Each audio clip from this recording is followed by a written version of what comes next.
मिशनरियूं agent भी निकिरी आहिनि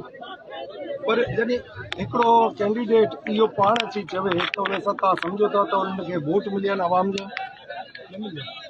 इहे नोटिफिकेशन निकितियूं इहो ज़हन में रखो त इंशाअल्लाह मुंहिंजो यकीन आहे अल्लाह ताला में त ॾिसो ज़ालिम जो वक़्तु हूंदो आहे उहो पूरो थी वियो आहे तक़रीबन।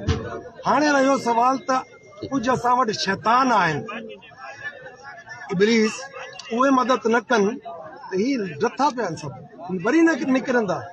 इलेक्शन जे कैंपेन ते। मां हिकिड़ो अर्ज़ु करे वञा हे जेके इलेक्शनूं हिन लीग जूं लीग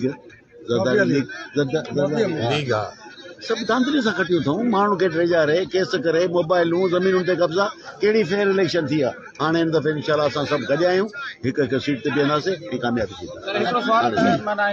पाकिस्तान में आम हिकिड़ी राय आहे इलेक्शन खां पहिरियां फ़ैसिला थींदा आहिनि जीअं हिन वक़्तु चए थो नवाज़ शरीफ़ ईंदड़ वक़्त जो वज़ीर आज़म आहे त तव्हां छा था सम्झो त हिन सेटअप में शफ़ाफ़ इलेक्शन या अवाम जी वोट जी जेका सो आज़ादाना इस्तेमालु थी सघंदो। सभ खां पहिरियों हिकिड़ी शइ ज़हन में रखो त सुप्रीम कोर्ट जी हुकुम ज़रूरी आहे त पीर साहब अॼु तव्हां वटि GDA में सिंध न बल्कि मुल्क जो तमामु वॾो सियासतदान लियाकत आहे छा था सम्झो त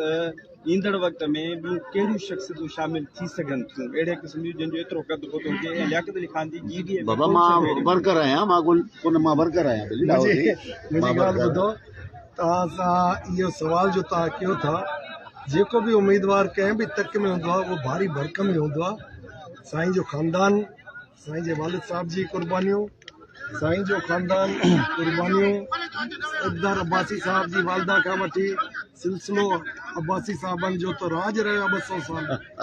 असांजी पाण साम्राज्य जे ख़िलाफ़ वॾनि जी कुर्बानियूं शहादतूं